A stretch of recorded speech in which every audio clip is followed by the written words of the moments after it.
By popular demand, well, at least 2 of you asked for it, I'm going to do a few spoiler-filled reviews. Believe it or not, I am a little nervous about doing this. For years, I've avoided using spoilers in my reviews, mainly out of respect for those like me who really don't want anything spoiled before seeing a movie.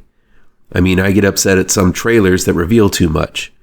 But I know there are others who are out there who don't have that strong of feelings about spoilers. Plus, there are some who like to talk about the whole movie, not just the premise, and a lot of times I have thoughts about spoilerific pieces of films myself, but I have to stay mum about it. That's just a long way of telling you that if you're looking for a spoiler-free take on the following movies, check out my full reviews of them. I've peppered links in of my previous videos. In this series, I talk spoilers. So let's get to the spoils. Spoilers. I'm spoiling it. I'm spoiling it. I'm spoiling it. I'm spoiling it. I'm spoiling it. I'm spoiling it. I'm spoiling it. I'm spoiling it. I'm spoiling it. I'm spoiling it. The spoils. Stinky! Let's start with a film I loved a ton. Red Rooms, aka Les Chambres Rouges, is streaming on Shudder. It's directed and written by Pascal Plante. Kellyanne, played by Juliette Garipi, is a French-Canadian fashion model who becomes obsessed with a case involving a serial killer, played by Maxwell McCabe-Locos, who broadcasts his killings online for paying customers, also known as a Red Room. She meets Clementine, played by Laurie Babine, a homeless woman who is equally obsessed with the case. But the reasons why both women have taken such great interest in the case turn out to be very, very different. While we get to know exactly what goes on in Clementine's head and understand her reasons for being there, the beauty of Red Rooms is how it keeps Kellyanne's motivation for her obsession with the trial secret until the final moments. We see Kellyanne watch the killer closely in court. We see her looking into the case, breaking into passcodes in one of the victim's computers, and even finding a way to get into one of the victim's houses. And in the most disturbing scene in the entire movie, we see Kellyanne wear a wig, fake braces, and a schoolgirl costume to get the attention of the killer in the courtroom. Still, it isn't until the final moments when Kellyanne is able to access the Red Room, showing damning evidence to convict the killer murdering his final victim. Footage that not only drains her bank account, but also hasn't been able to be accessed by those forming a case against the killer, that Kellyanne is finally revealed to be a hero and not a Red Room-obsessed groupie like Clementine. It moved me to no end, seeing how Kellyanne selflessly sacrifices everything, her career, all her funds, all her credibility, simply to do a good deed by giving the final victim a chance to be heard, as uncomfortable and unimaginable as that video might have been. But she finally gets justice, and any doubt that the defendant is a filthy murderer is decimated. At least that's how I read the enigmatic final moments of Red Rooms. Hopefully you've seen Red Rooms. This French-Canadian film is an instant classic filled with tension, absolute horror, and courtroom drama without showing a single drop of blood. Moving on to The Ugly Stepsister, aka Den Ugly Stepsister, is new streaming on Shudder from IFC Films.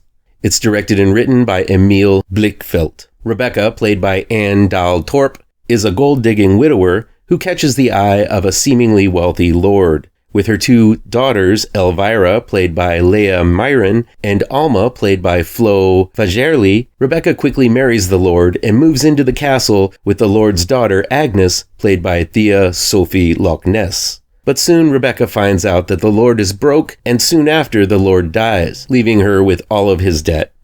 With Prince Julian, played by Isaac Kalmroth, seeking to wed someone soon, Rebecca goes about making her daughter Elvira beautiful enough for him to marry by any means necessary. There's not much to spoil about The Ugly Stepsister. If you've seen Disney's Cinderella, it basically hits all the important points of the fairy tale, with Agnes, who is this story's Cinderella, winning the hand of the prince, leaving Elvira devastated. But in The Ugly Stepsister, it's the amount of body devastation Elvira endures and puts upon herself that makes the film stand out as one of the best and most grueling of the year. Many found the fact that Elvira takes a meat cleaver to her own feet to fit in the shoe left by the prince after the dance to be over the top and maybe a step too far. But it was the truly nauseating deworming sequence where Elvira swallows a potion to force the tapeworm from her own stomach to lose weight that made me dance around and groan in giddy gorehound glee. In a comical yet horrifying sequence, Alma tugs and tugs on the worm, coming out of Elvira's throat like a magician's never-ending handkerchief. The sequence goes on for an uncomfortable amount of time, and even if you have an iron constitution, this scene is going to make your stomach quiver a little. The film ends by showing Rebecca, Elvira's mother, as the true monster she is, ignoring her own daughters while going down on a wealthy prince, devouring her own worm of sorts. While Elvira is not put to a good light through the film, after seeing what she endures in the final moments, you can't help but wish her and her sister Alma some sort of happy ending as they escape their mother's control and ride off into the sunset. In many ways, The Ugly Stepsister is this year's The Substance, as it touches upon a lot of the same themes about vanity, plastic surgery, and power meaning beauty. The Ugly Stepsister is a modern fairy tale unlike any other. Finally, let's spoil Sinners. It's still kicking ass in theaters, but come on, you should have seen it by now. It's from Warner Brothers, and directed and written by Ryan Coogler. Twins Smoke and Stack, both played by Michael B. Jordan, return home from Chicago with a tote bag full of money and a dream to open up their own juke joint with alcohol, food, blues music, and all the fixins. The only thing I'm seeing I'd like to put an amend on, perhaps a little more room here for the fixins. You know what I'm talking about? Ooh, we're gonna have a lot of fixins? We're gonna have so many fucking fixins up in this motherfucker. They snag up their cousin Sammy, played by Miles Caton, a preacher's son and fledgling bluesman, Delta Slim, played by Delroy Lindo, an old drunken bluesman, then swing by and pick up Smoke's old squeeze Annie, played by Wunmi Mosaku, who is educated in the juju, and the whole troupe set out to have an opening night in a brand new barn Smoke and Stack purchased from a local businessman, Hogwood, played by David Maldonado. But set to crash the party is Remick, played by Jack O'Connell, an Irishman with a dark and vicious secret that means doom for all involved in Smoke and Stack's new juke joint venture. First off, vampires. Yes, I know it wasn't a well-kept secret that the monster of the movie was vampires, but still, I considered it a spoiler, and I never mentioned it in my review. So yes, Smoke and Stack's juke joint was besieged by vampires, but there's so much more to spoil here. I found Sinners to be pretty much a template for making a successful, original, big-budget horror film. It's not just a horror movie, it's epic storytelling that crosses the cosmos and across time. For the most part, it's a perfect movie, giving voice to a culture that hasn't had many big-budget movies and pretty much no big-budget horror movies to call their own. Still, the perfect film does not exist, and I feel that while Coogler tells a wonderful, exciting, enriching, and terrifying story, he also stumbles over his own feet in the final half hour of the film, which consists of about 3 to 4 endings too many. Much like the final chapter of Peter Jackson's Lord of the Rings, it seems like Coogler and company found it hard to let go of the movie in the final moments.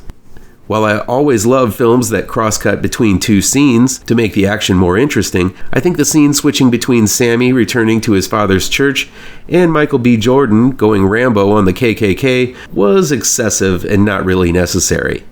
Now don't get me wrong, I can appreciate the escapist fantasy of taking out a group of racists as much as the next guy, but the scene really comes out of the blue and puts a more political point on the tale that up to that point was much more nuanced a story about the mixing of music, culture, and people. The film does a good job of making comments about race, but none of it felt like it was being shoved in your face. It was natural to the story.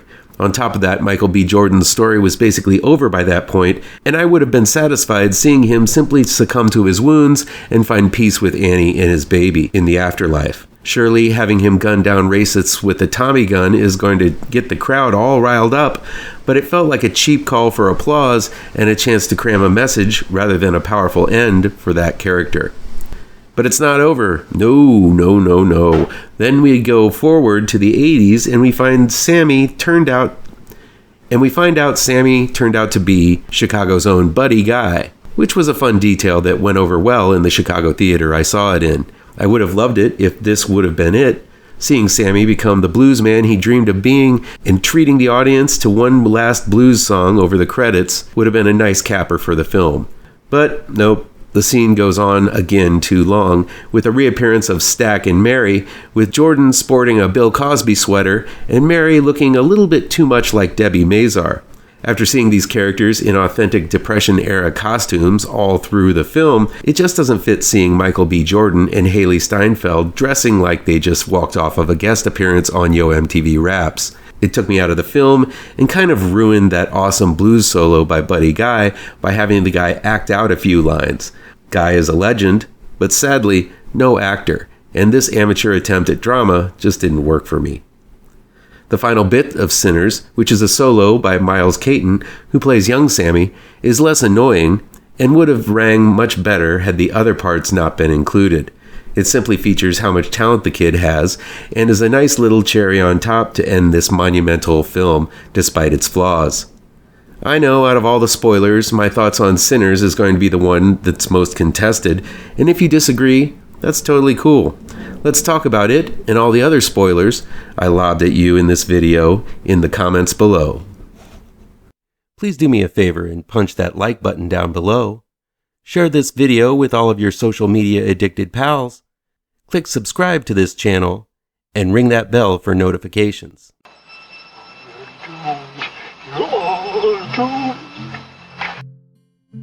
You're doomed.